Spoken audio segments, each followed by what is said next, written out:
बलिदान शीर्षक से है, जो कि राजस्थान में हुई एक सच्ची घटना से प्रेरित है। राजस्थान में 1730 में खेजड़ली गांव में एक बलिदान हुआ था, जिसमें 363 बिश्नोई समाज के स्त्री और पुरुष उन्होंने खेजड़ी के पेड़ों की रक्षा करते हुए उसी को यहाँ पे रिप्रेजेंट करते हुए यह शॉर्ट प्ले हम करने जा रहे हैं। इसके लेखक और निर्देशक मनोज चौधरी हैं। अब से थोड़ी ही देर में शुरू होगा नाटक बलिदान।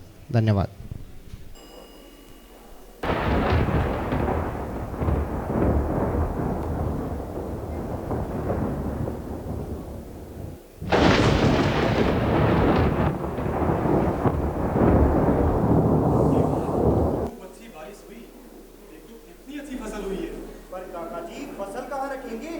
साल भर का अनाज और महल का हिस्सा तो महाराज के भंडार घर में ले जाएंगे, पर अपने पास कहाँ है इतना अनाज रखने के लिए पक्का घर।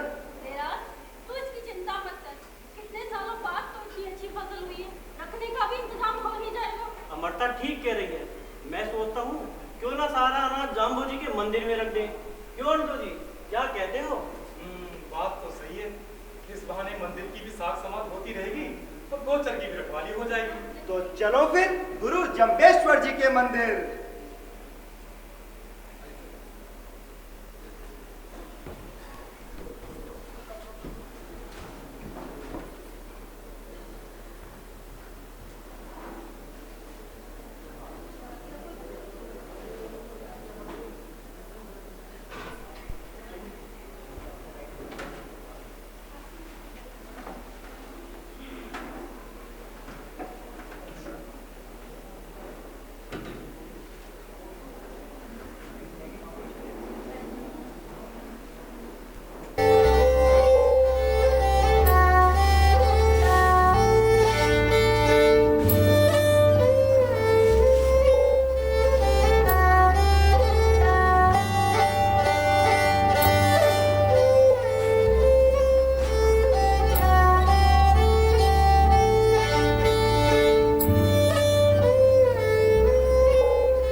अच्छी बात है, मैं तो चला सोने।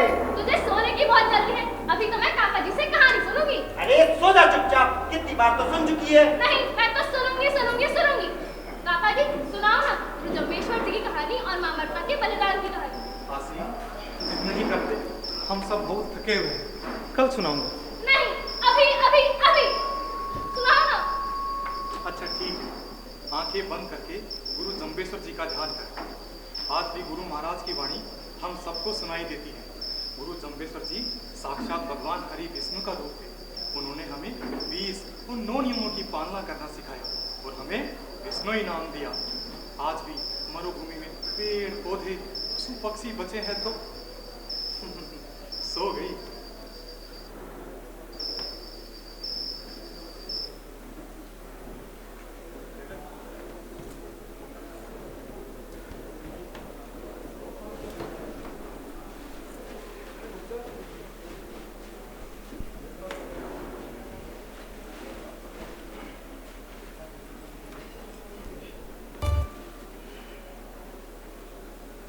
बोलो गुरु जम्बेश्वर भगवान की जय। बोलो भगवान विष्णु की जय। अंटू जी, अपने बच्चों और आने वाली पीढ़ियों को गुरु जम्बेश्वर जी के बारे में ज्ञान होना चाहिए। बिल्कुल होना चाहिए। तो सब लोग ध्यान लगाकर सुनो। गुरु जम्बेश्वर जी का जन्म पीपासर गांव में भाद्रपद की अष्टमी को कार्तिका नक्षत्र में आधी रात में हुआ था। उनके पिता कुंवर जी और माता हंसा कंवर को बिल्कुल नहीं लगता था कि वो एक दिन इतने बड़े ज्ञानी महापुरुष बनेंगे। 7 साल बाद उन्होंने बोलना शुरू किया। बचपन में सब लोग उन्हें वाह कहते थे। ये तो बहुत आश्चर्य की बात है। हाँ, जाम्बू जी अपना सारा समय गायों, पशु पक्षियों और प्रकृति के बीच बिताते थे। हम बिश्नोई समाज के लोग जो 29 नियमों की पालना करते हैं वो गुरु महाराज ने ही बताए। उनमें से 8 नियम प्रकृति, पेड़ पौधों, पशु पक्षियों की सुरक्षा के लिए, 7 नियम समाज की सुरक्षा के लिए, 10 नियम स्वयं की सुरक्षा और अच्छे स्वास्थ्य के लिए हैं और बाकी 4 नियम आध्यात्मिक उत्थान के लिए हैं। इसीलिए हम खिचड़ी को अपनी जान से भी ज्यादा माँ बराबर मानते हैं। हरे पेड़ों की कदर में सर भी देना पड़े तो सस्ता जानना। और इसलिए हम जीव हत्या नहीं करते, सभी जीवों पर दया भी रखते हैं। काका जी, ओ काका जी, आप यहाँ उपदेश देते रहो और देखो वहाँ आपके गांव में क्या हो रहा है। क्या बात हो गई रामदास? कुछ नहीं हुआ मुखिया जी, ये मुझे मेरा काम नहीं करने दे रहा और लड़ने पे उतारू है। क्या बात है, साफ साफ बताओ। मैं बौचर में गाय चरा रहा था तो वहाँ मैंने इसे हरे पेड़ काटते हुए पकड़ लिया। हमारे रहते हरे पेड़ काटने की तुम्हारी हिम्मत कैसे हुई? हम महाराज हमें सिंह के आदेशों की पालना कर रहे हैं। ये क्या हो रहा है काका जी? लगता है महाराज होश में नहीं है। सिंहासन पाने की लालसा और लोभ और धन के लालच में आकर जो अपने ही पिता महाराज अजीत सिंह की हत्या करवा दे, ऐसे व्याभिचारी से और क्या उम्मीद की जा सकती है? जाओ कारीगर, जाकर कह दो अपने महाराज से कि खेजड़ली के बेटों ने पेड़ काटने से मना कर दिया। महाराज स्वयं तो दिल्ली दरबार में है और ये सारा राजपाट दीवान गिरधर दास भंडारी के हवाले है। अच्छा, तो ये सारी चालबाजी उस दीवान भंडारी की है। पर दीवान भंडारी को इन लकड़ी का क्या करना है? किले की दीवार बनाने के लिए चूना फूंकवाना है और रंग महल के दरवाजे बनाने हैं। अपने पिता की हत्या करने वालों के रंग महलों के लिए हरे खिचड़ी काटेंगे। मैं तुम्हारा सर फोड़ दूंगा। देखो कारीगर, पेड़ तो हम बिल्कुल नहीं काटने देंगे। ये तो आप जानो आपको क्या करना है, पर मेरी मानो एक बार दीवान जी से बात करके देख लो। हाँ काका जी, हमें एक बार दीवान जी से बात करके देखनी चाहिए। क्या पता आप अपना पेड़ काटने का आदेश वापस ले लें। पर दीवान जी इतनी आसानी से मानने वाले नहीं है, पहले ही बता देता हूँ। वो एक बार आदेश दे दे तो वापस नहीं लेते। तो विष्णु भी अपनी बात से पीछे नहीं हटते कारीगर। ये तो वक्त ही बताएगा कि कौन अपनी जुबान से पीछे हटता है। कारीगर, जाकर कह दो दीवान से हम आ रहे हैं जोधपुर, वही बात होगी। ठीक है मुखिया जी, हम तो चलते हैं, पर कहीं जोधपुर आना मत भूल जाना। दीवान के खौफ से अपनी हद में रहे कारीगर। लगता है विष्णुइयों से पाला तेरा पहली बार पड़ा है। गुरु जम्बेश्वर जी के आशीर्वाद से हरे खेचड़ी को बचाने के लिए हम यमराज से भी टकरा सकते हैं। ये तो मैं काका जी के लिहाज से चुप हूं, वरना तू अपने पैरों पे वापस नहीं जाता, समझा?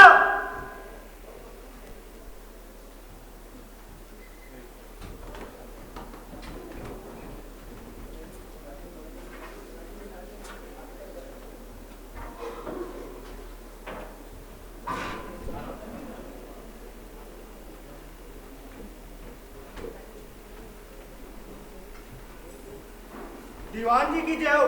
खेजड़ी गांव के लोग पेड़ काटने नहीं दे रहे और आपसे मिलने आए हैं। आने दो।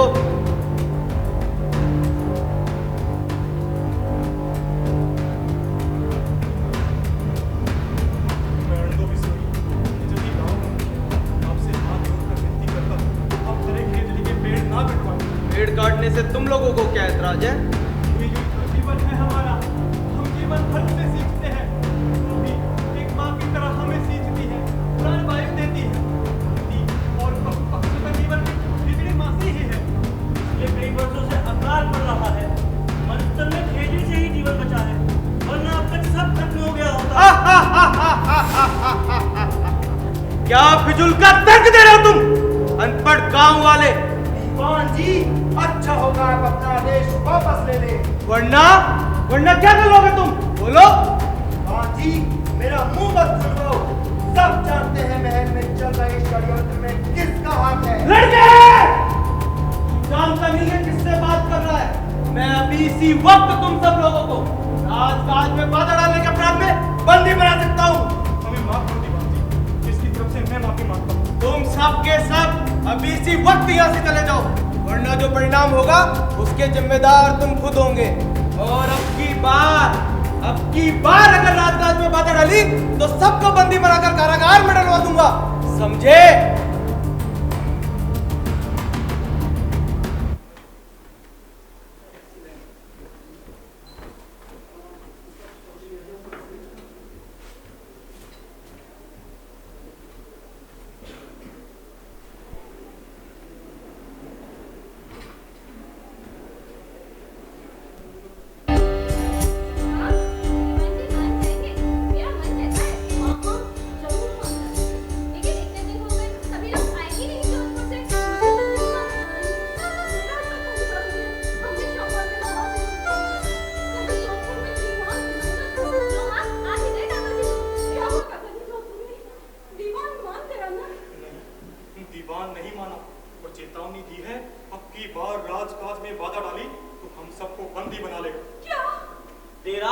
तुझे बेकार में दीवान से उलझने की जरूरत क्या थी? हम क्या वहां उसकी गुलामी करने गए थे? बात वो नहीं है, ठंडे दिमाग से भी तो बात की जा सकती थी। मुसीबत में तो गधे को भी बाप बनाना पड़ता है। और आखिर है तो वो महाराज अभय सिंह का दीवान, सत्ता की चाबी उसी के हाथ में है। अब भूख तो ये तूने क्या कर दिया देराज? मुझे तो पहले ही अंदेशा था कि तू चुप रहने वाला नहीं। मेरी हिम्मत ही मारी गई। हे जाम्बोजी, अब क्या होगा? अब से तू कहीं नहीं जाएगा। या तो चुपचाप घर में बैठ, नहीं तो अपनी जुबान पर काबू रख। मेरी जुबान काबू में ही है माँ। मुझे खूब अच्छी तरह पता है कब, क्या, कहां, किससे और कैसे बोलना है। दीवान वैसे भी अपना आदेश वापस नहीं लेता। कम से कम उसको उसकी औकात तो दिखा दी। अब जो होना था वो हो चुका। अब आपस में लड़ने का समय नहीं है। हम जल्दी से इस समस्या का हल निकालना है। क्यों ना एक बार महाराज अभय सिंह से भी जाकर मिल ले? हैं, महाराज अभय सिंह? भूल जाओ पिताजी। महाराज को अपने राज परिवार की कलह और राज मुकुट बचाने से फुर्सत मिले तो वो राजकाज पर ध्यान दे। अरे वो ही ध्यान दे लेते तो ये नौबत ही नहीं आती। सारा राजपाट दीवान भंडारी के भरोसे है। देराज सही कह रहा है। रंग महल में चल रहे नाविचार से महाराज को कहाँ फुर्सत, और अगर सब कुछ ऐसे ही चलता रहा तो एक दिन सब नष्ट हो जाएगा। मुझे तो विपत्ति के काले बादल नजर आ रहे हैं रामू जी। पर अब हमें कुछ तो सोचना ही पड़ेगा अंतो जी। अब सोचने का समय नहीं है, अब हथियार उठाने का समय है। हमें अपनी और खेजड़ी माँ की रक्षा स्वयं ही करनी होगी। अब की बार कोई पेड़ काटने आया तो उसे ऐसा मजा चखाएंगे कि छठी का दूध याद आ जाए। काका जी, ओ काका जी, वही कारीगर वापस आ गया है और अब की बार 8-10 सैनिक भी साथ लाया है। चल रामजस, पिताजी उठाओ लाठियां। अब की बार वो कारीगर बचकर नहीं जाएगा। रुक जा देराज। हट जा माँ। तेजड़ी माँ को बचाने का यही समय है। जो होगा निपट लेंगे। चलो सब। अब क्या होगा?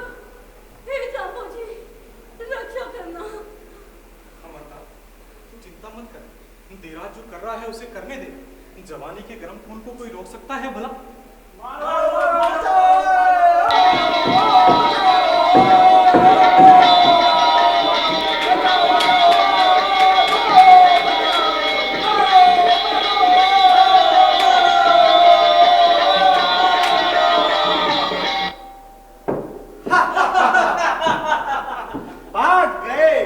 भाग गए सबके सब।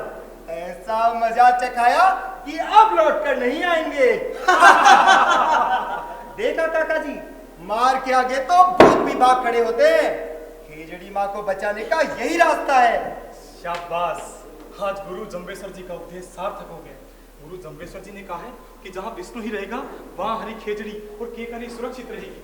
हमारी आने वाली नई पीढ़ी भी इस बात को अच्छी तरह से समझ चुकी है। हम राज सत्ता के उस हुक्म को बिल्कुल नहीं मानेंगे जो हमारे नियमों के विरुद्ध हो। जाम्बोजी ने अपने जीवन में कई अकाल देखे थे, इसलिए वे पेड़ों के महत्व को जानते थे। उन्होंने गरीबी और भुखमरी को बहुत करीब से देखा था, इसलिए वे गरीब प्रजा के कष्ट को जानते थे। उनके बताए सभी नियम सभी प्राणियों की रक्षा के लिए हैं।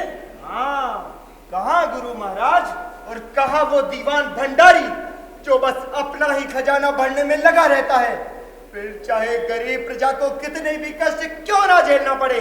अरे मैं तो कहता हूँ कारीगर के साथ भंडारी भी खिजड़ लिया जाता तो लगे हाथ उसे भी निपटा देते। गुरु महाराज तुम्हारी इच्छा पूरी करे रामजस। चलो अब सब घर जाकर आराम करो।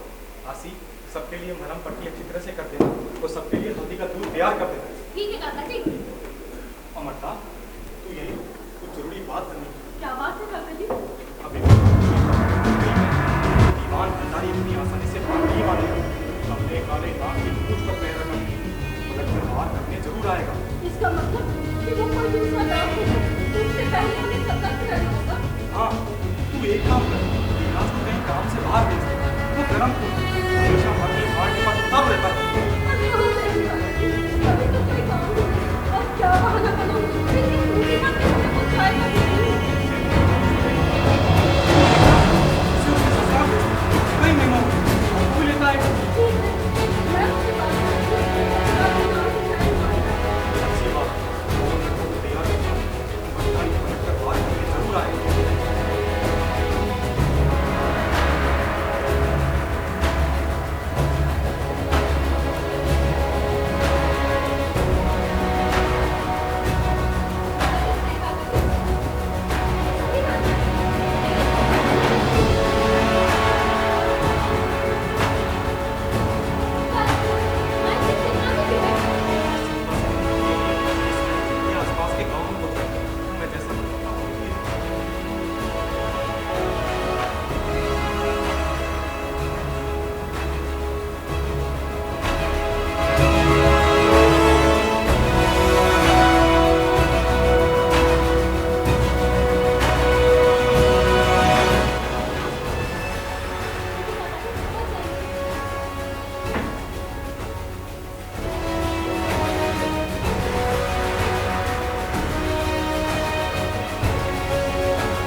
वापस आएगा?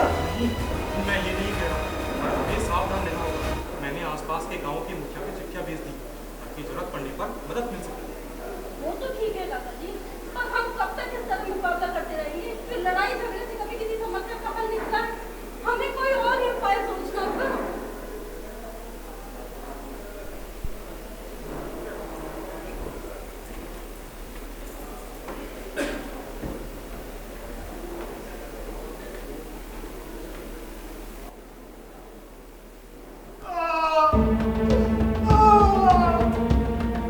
गांव वालों की इतनी हिम्मत महाराज के सिपाहियों पर हमला करे और तुम लोग मार खा कर वापस चले कर कहेंगे। रास्ते में चुल्लू पर पानी नहीं मिला तुम्हें शर्म से डूब मरने के लिए? माफ करना पर हम संभलते, उससे पहले उन्होंने लाठी डंडा से ताबड़तोड़ हमला कर दिया। इन लोगों ने भंडारी गिरधरदास को ललकारा है, इसका परिणाम इन्हें भुगतना ही होगा। महाराज के जोधपुर आने से पहले ही इस मामले को निपटाना होगा। वे लोग पेड़ों को अपनी जान से ज्यादा माँ के बराबर मानते हैं, मरने मारने पर उतार हुआ। इन लोगों को सबक नहीं मिला तो सारी प्रजा राज के विरोध में खड़ी हो जाएगी। हम अभी राज की फौज के साथ खेजड़ने के लिए प्रस्थान करेंगे। देखता हूँ कौन विरोध करता है। नाक पर उठाए उससे पहले ही उसे कुचल देना होगा। दीवान गिरधरदास भंडारी को चुनौती देने का परिणाम उन्हें भुगतना ही होगा।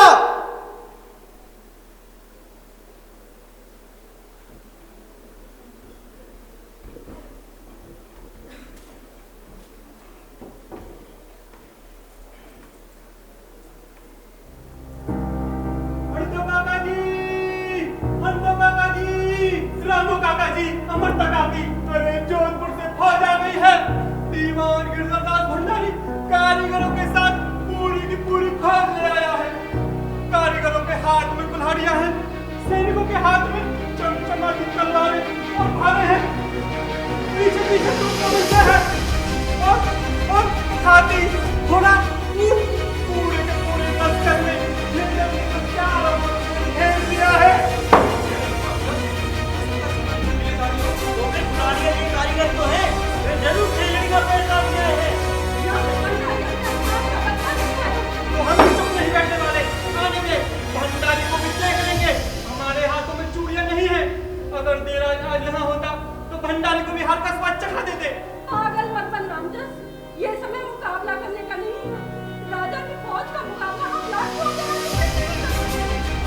ठीक कह रही है। तो समझों का मुकाबला हम लाखों से नहीं कर सकते।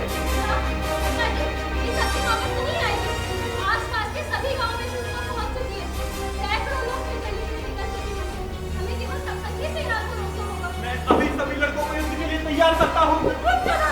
बात तो मेरे अब समझ में आई है काकी, तूने इसीलिए अपने बेटे देराज को बाहर गांव भेज दिया। नहीं। उससे मैं क्या नाम सुना बकरे हो? देराज को अमरता ने नहीं, मैंने भेजा था। वो गरम खून है, हमेशा मरने मारने पर उतारू रहता है। किसी की सुनता है भला? तो क्या हम निहत्ते इन क्रूर सिपाहियों के सामने खड़े हो जाए? हम गांव के गरीब लोग कड़ी मेहनत करके अपना पेट भरते हैं, कहाँ से लाएंगे रुपया? दीवान भंडारी को राजा का खजाना भरने के लिए रुपए चाहिए। धन के लुटेरों को रुपए चाहिए और रुपए हमारे पास है नहीं। अगर हमने उन्हें रुपए नहीं दिए तो वो खेजड़ी काटेंगे। अगर उन्होंने एक भी खेजड़ी पर कुल्हाड़ी चलाई तो मैं उन सबकी जान ले लूंगा। नहीं, वो एक भी खेजड़ी पर कुल्हाड़ी नहीं चला सकेंगे। कैसे और कौन रोकेगा उन्हें? मैं, तुम, रामू जी, अमरता, आसी, हम सब रोकेंगे उन्हें। राजा की सेना का मुकाबला हम नहीं कर सकते। उनके पास बहादुर तलवारें, कुल्हाड़ियां, तमंचे, हमारे पास केवल लाठियां और तलवारें। वो हर तरह से हम पर भारी है। हम मुट्ठी भर है और वो सैकड़ों की फौज। पर अब हम कर भी क्या सकते हैं? वो जान ले सकते हैं, पर हमारे पास सबसे बड़ी ताकत है। हम समझे नहीं काका जी। हम जान दे सकते हैं। हम सब साका करेंगे। अहिंसा से ही हिंसा को हराया जा सकता है। अहिंसा ही सबसे बड़ी ताकत है। सत्ता के नशे में दीवान गिरधरदास भंडारी की मती मारी गई है। देखते हैं क्या बिगाड़ता है भंडारी और की फौज हमारा। हम इस पवित्र मिट्टी की सौगंध दिखाकर कहते हैं कि हम जान दे देंगे, पता है कि मां को नहीं करने देंगे।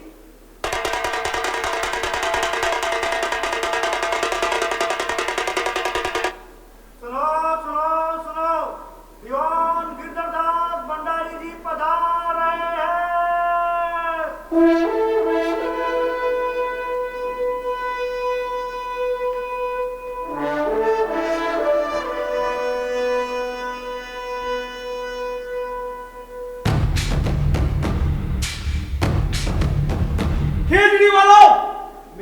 चेतावनी के बाद भी तुम लोगों ने राजकाज में बाधा डाली। कहाँ है वो लड़का जिसने राजकारीगरों सिपाहियों पर हमला किया? बहुत लंबी जुबान है उसकी, लेकिन अब नहीं रहेगी। क्या तुम लोग राजेश्वर महाराज अभय सिंह जी की आज्ञा के उल्लंघन का दंड नहीं जानते? क्या तुम लोग राज सत्ता की ताकत को नहीं जानते? मालिक, हम तो सिर्फ इतना जानते हैं कि खेजड़ी हमारी माँ है और हम उस पर कुल्हाड़ी चलते नहीं देख सकते। तुम लोग अपनी जान की खैर चाहते हो तो अपने अपने घरों को वापस चले जाओ, ये मेरा आदेश है। भंडारी गिरधर दास, सत्ता के लोभ और धन के लालच ने तेरी मति भ्रष्ट कर दी है। मैं तो विष्णु खेजड़ी गांव का मुखिया तेरे से हाथ जोड़कर विनती करता हूँ, अपना आदेश वापस ले। मुखिया, तूने भंडारी गिरधर दास के हुक्म को चुनौती दी है। मेरे आदेश को नहीं मानकर तुमने मेरा अपमान किया है।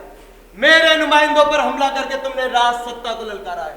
अब हट जा मेरे सामने से, ये मेरा हुक्म है। भंडारी, हुक्म तो विष्णु सिर्फ भगवान विष्णु और गुरु जम्बेश्वर का मानते हैं। इतना घमंड? कारीगर, उठा कुल्हाड़ी और काट डाल खेजड़ी। तू एक भी पेड़ नहीं काट सकेगा। काट डालो खेजड़ी और तोड़ दो इन विष्णुइयों का घमंड। खेजड़ी हमारी माँ है भंडारी, और कोई भी विष्णुई अपनी माँ पर कुल्हाड़ी नहीं चलने देगा। देख क्या रहे हो? चलाओ कुल्हाड़ियां। मैं चला नहीं, मेरी माँ पर कुल्हाड़ी चल रही है। जय जम्बेश्वर!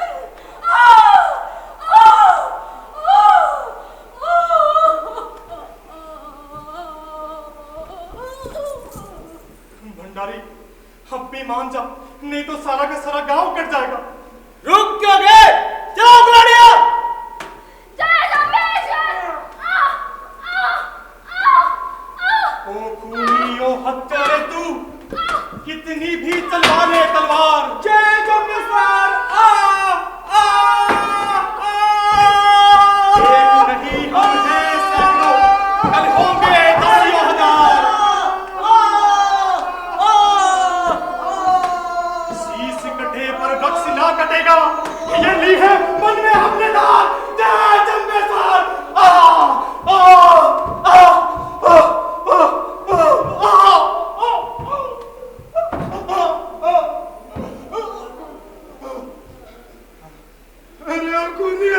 भंडारी, तूने मेरे हाथों से एक कैसा पाप करवा दिया। मैं तो यहाँ पेड़ काटने आया था, ये लोग तो कुल्हाड़ी का वार अपने शरीर पर झेल गए।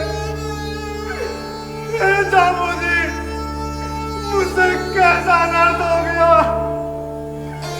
अरे निर्दयी, मैं मनुष्य हूँ, तेरे जैसा जल्लाद नहीं। मैं और कुल्हाड़ी नहीं चलाऊंगा, मैं तेरे हुक्म को नहीं मानता।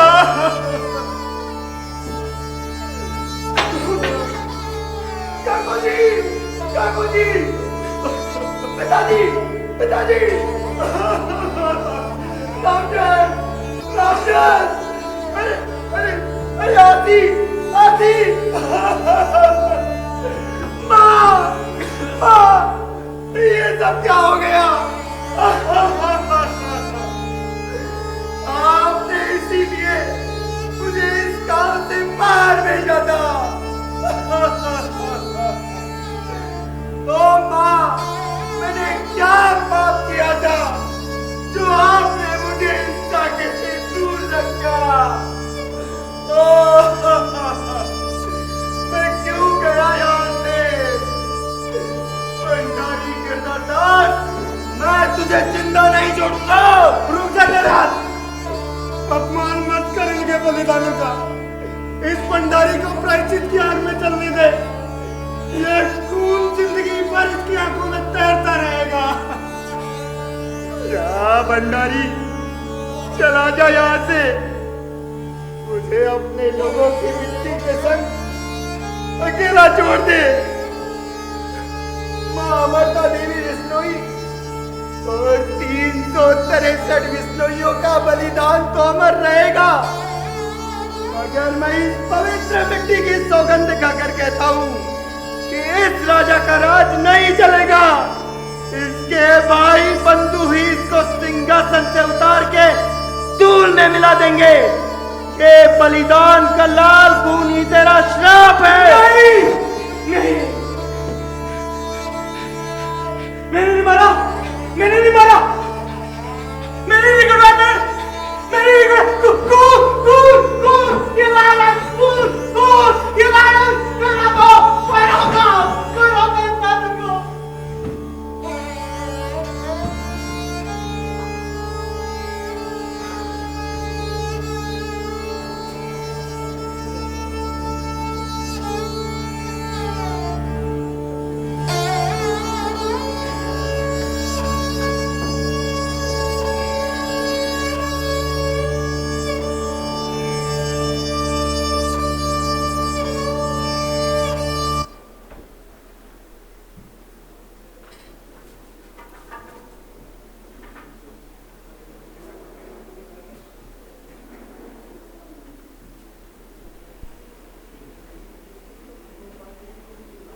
देखा, पर आज सपने में मैंने भी सब देखा।